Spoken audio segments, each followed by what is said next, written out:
پاکستان میں چل رہی ہے تکمیل پاکستان. آؤ پاکستان کو مکمل کریں, آؤ اپنے رب سے کیے ہوئے وعدے کو پورا کریں, آؤ اپنی خودی, اپنی عزت اور اپنی غیرت کا کہ سودے کرنا بند کریں. آؤ یہ فیصلہ کریں کہ ہم خود تقدیر یزدہ ہوں گے. آؤ فیصلہ کریں کہ اس پاکستان کی ہاں اور نا میں انشاءاللہ دنیا کے فیصلے ہوں گے. آؤ فیصلہ کریں کہ اس پاکستان کو ہم انشاءاللہ خلافت راشدہ کے ماڈل پر تیار کریں گے.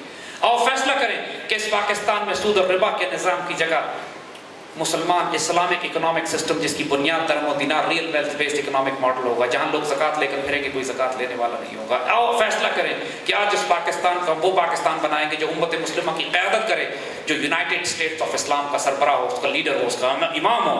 آؤ فیصلہ کریں کہ ہم حضور صلی اللہ علیہ وسلم کی اس حدیث کے مطابق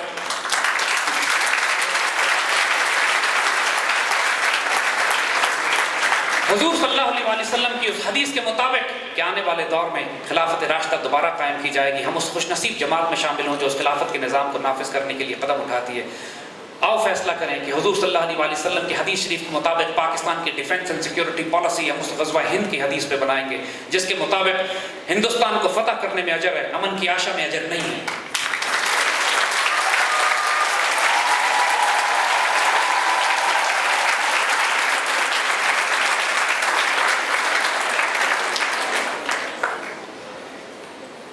ہم یہاں پہ بچوں آج اس لیے جمع ہوئے ہیں کہ آپ کا وہ شاندار مستقبل آپ کو بتائیں,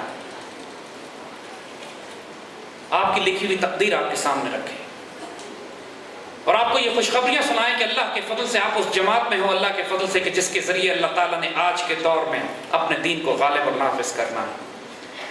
لیکن ساتھ ساتھ آپ کو ہم وارننگ بھی دے رہے ہیں کہ یہ راستہ آسان نہیں ہوگا, یہ قدم قدم قیامت ہے, یہ سواد کوئے جانا ہے. جس کو زندگی ہو پیاری ہے, ابھی بھی وقت ہے, یہیں سے لوٹ جائیں. لیکن جو فیصلہ کر چکے ہیں وَمِنْهُمْ مَنْ قَضَى نَحْبَهُ وَمِنْهُمْ مَنْ يَنْتَظِرُ, کچھ ہیں جو اپنے رب سے کیے ہوئے قسم کو پورا کر چکے ہیں اور کچھ ہیں جو اپنی قسم پورا کرنے کے منتظر ہیں. ہم سے بہت سارے دوست جن لوگوں نے پاکستان بنایا, ہمارے بزرگ, ہماری آباء و اجداد کی نسلیں, وہ اپنی قسمیں پوری کر چکی ہیں. اب ہماری باری اور آج ہم اللہ کے حضور اپنے اس عہد کی تجدید کرتے ہیں, اپنے اس وعدے کو پورا کرنے کی قسم کھاتے ہیں کہ انشاءاللہ العزیز میری زندگی کا مقصد اب تیرے دین کی سرفراز ہے. میں اسی لیے مسلمان, میں اسی لیے نمازی.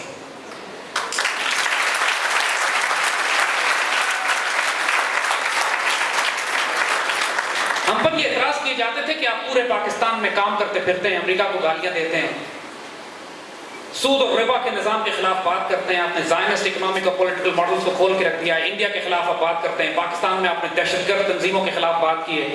وہ تمام سب نیشنلسٹ ایلیمنٹس کے جو فرنٹیئر سے لے کر کراچی تک پھیلے ہوئے ہیں, جو پاکستان کو توڑنا چاہتے ہیں, ان تمام کو ہم نے ایکسپوز کیا ہے. ابھی تک آپ کو روکا کیوں نہیں گیا؟ ابھی تک آپ کے خلاف مزاحمت کیوں نہ آئی؟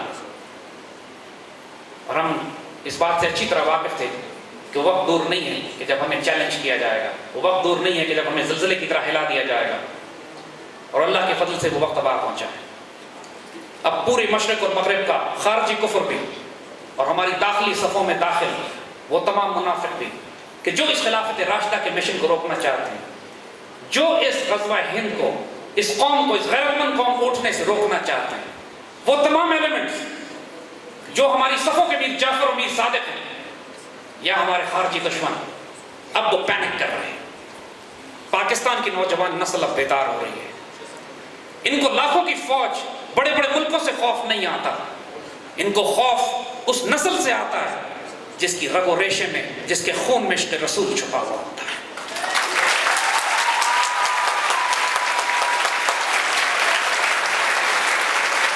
اور آج اللہ کے فضل و کرم سے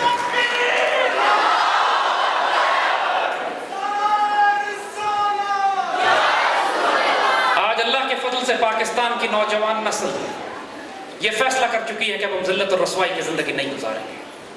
وہ یہ فیصلہ کر چکی ہے کہ ہم یہاں کا جوڈیشل سسٹم, پولیٹیکل سسٹم اور اکنامک سسٹم تبدیل کر کے خلافت راشدہ کی بنیاد پر رکھیں گے. وہی نسل آج اللہ کے فضل سے فیصلہ کر چکی ہے کہ ہم اس پاکستان کے مدینہ ثانی حقیقی معنوں میں انشاءاللہ بنائیں گے. میرے بچوں, یہ پاکستان اللہ اس کے رسول صلی اللہ علیہ وسلم کی امانت ہے ہمارے پاس. اس کا ایک ایک پتا, ایک ایک کانٹا ہمارے لیے قیمتی ہے. ہم جس مقصد پر, جس مشن پر کام کر رہے ہیں, اس کی بنیاد، اس کی حکمت حضرت مجدد الفسانی اور علامہ اقبال سے لی گئی ہے۔ حضرت مجدد الفسانی نے ایک روحانی انقلاب اس وقت ہندوستان میں برپا کیا کہ جب انلائٹن ماڈریشن، اس وقت کی دین الہی اکبر کا پورے ہندوستان میں اس طرح پھیل رہا تھا کہ اسلام کی جڑ کاٹ کے رکھ دی گئی تھی۔ اسلام بحیثیت ایک دین ختم ہونے کے نزدیک پہنچ چکا تھا۔ کفر اور شرک اس قدر جاری ہو چکا تھا کہ خطرہ اس بات کا تھا کہ اگر کچھ عرصہ اور اکبر کو مل جاتا ہے تو مسلمان نہیں رہیں گے، دوبارہ سے مسلمان جو 900 سال سے 700 سال سے ہندوستان جو ایک اسلامی ملک تھا، دوبارہ ایک ہندو ریاست بن جائے گا۔ لیکن اس کے باوجود مجدد الفسانی نے وقت کے حکمران پر کفر کے فتوے نہیں لگائے۔ انہوں نے دعوت و تبلیغ کا اتنا حیرت انگیز طریقہ اختیار کیا کہ روحانی طور پر تمام ہندوستان میں جتنے بھی عمرہ، جتنے بھی جنرلز، جتنے بھی دانشور، جتنے بھی ایگزیکٹو اور جوڈیشری تھی، وہ تمام کی تمام اس دعوت سے متاثر ہو کر مجدد الفسانی کے قریب آتی چلی گئی۔ اور پھر ایک سافٹ ریولوشن کے ذریعے جب اکبر کا انتقال ہوتا ہے اور اس کا بیٹا جہانگیر ہندوستان کا بادشاہ بنتا ہے، تو جہانگیر اپنے ہاتھوں سے اپنے بادشاہ کے، اپنے باپ کے کیے ہوئے تمام ناپاک اعمال کو ختم کر کے شریعت کو دوبارہ جاری کرتا ہے۔ چونکہ اس وقت ہندوستان میں داخلی خطرات اتنے تھے، مسلمان آٹے میں نمک کے برابر تھے۔ اگر بغاوت برپا کی جاتی حکومت وقت کے خلاف تو مراٹھوں کو، سکھوں کو، ہندوؤں کو موقع مل جاتا، اور 7 انگریز باہر سے داخل ہو رہے تھے۔ ہندوستان میں مسلمانوں کا خاتمہ 1857 سے 300 سال پہلے ہو جاتا۔ حضرت مجدد الفسانی کی اس حیرت انگیز حکمت کے نتیجے میں 300 سال تک مسلمان دوبارہ ہندوستان پر حکومت کرتے رہے۔ اورنگزیب عالمگیر شاندار حکومت قائم کی جہاں پہ مکمل طور پر شریعت کا نفاذ کیا، اور جب ان کی حکومت ختم ہوتی ہے تو پھر ایک دفعہ مغل انتشار کا شکار ہوتے ہیں، اور اللہ تعالیٰ مسلمانوں کو ایک طویل غلامی کے بعد علامہ اقبال کا تحفہ دیتا ہے۔ اقبال نے بھی مجدد الفسانی کے حوالے سے اپنا خوبصورت شعر کہا تھا کہ 300 سال سے ہند کے میخانے ہیں بند۔ 300 سال ہو گئے تھے مجدد الفسانی کے بعد شاہ ولی اللہ کی تحریک ایک چھوٹی سی اٹھی، لیکن مجموعی طور پر 300 سال ان کے بعد کوئی مجدد، کوئی فقیر، کوئی درویش ولی ایسا پیدا نہ ہوا جو پوری قوم کا احیاء کر پاتا۔ 300 سال سے ہند کے میخانے ہیں بند، اب وقت ہے کہ تیرا فیض عام ہو ساقی۔ جب آپ نے یہ دعا کی تو اللہ تعالیٰ نے اقبال ہی کو وہ درویش اور فقیر بنا دیا جو 300 سال کے بعد جس میخانے سے وہ فیض جاری ہوتا ہے جو آج تک جاری ہوتا ہے۔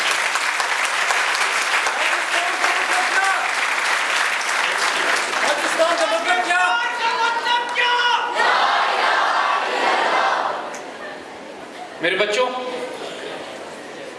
اس وقت کی نزاکت کو بھی سمجھو اور اس لمحے کی قیمت کو بھی۔ تاریخ میں ایسے موقع بہت کم آتے ہیں جو اتنے قیمتی بھی ہوں اور اتنے نازک بھی، جہاں پہ امت کا سٹیک اتنا زیادہ انوالوڈ ہو کہ اگر آج اللہ نہ کرے پاکستان کو نقصان پہنچ گیا تو پوری امت مسلمہ میں کوئی ملک، کوئی خطہ زمین ایسا نہیں ہے کہ جہاں سے احیاء اسلام کی کوئی تحریک اٹھ سکے۔ اللہ تعالیٰ نے جو عزت اور آبرو، جو مقام، جو طاقت، جو قوت، جو ریسورسز، جو وسائل، جو علم، جو نالج آپ کو دیا ہے، امت مسلمہ میں اس وقت مسلمان ممالک میں کسی مسلمان قوم کو نہیں دیا۔ اللہ کی قسم خوش نصیب ہو آپ لوگ، لیکن اتنی بھاری ذمہ داری آپ کے کندھوں پر ہے کہ آنے والی نسلوں کا بوجھ آپ نے اٹھانا ہے۔ یہ بات یاد رکھنا کہ ہمارے اس مشن کی شدید مخالفت کی جائے گی۔ مخالف کرنے والے، جیسے بات پھر کہی ہے، مشرق و مغرب کے بھی ہوں گے، ہماری داخلی صفوں کے سیاستدان بھی ہوں گے، ظاہری طور پر وہ بھی ہوں گے جو ایک عالم کی شکل اختیار کرتے ہیں اور دین کے نام پر دھوکہ دیتے ہیں، خود کو حملے کرواتے ہیں، تباہ و بربادی، اور بقول اقبال فی سبیل اللہ دین ملا، فی سبیل اللہ فساد، جو فساد برپا کرتے ہیں۔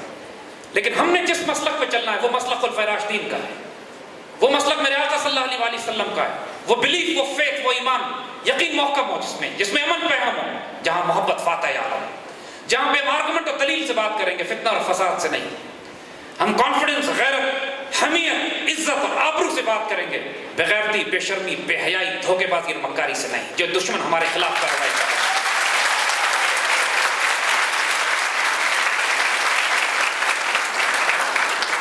اپنے آپ کو منظم کرو، ہر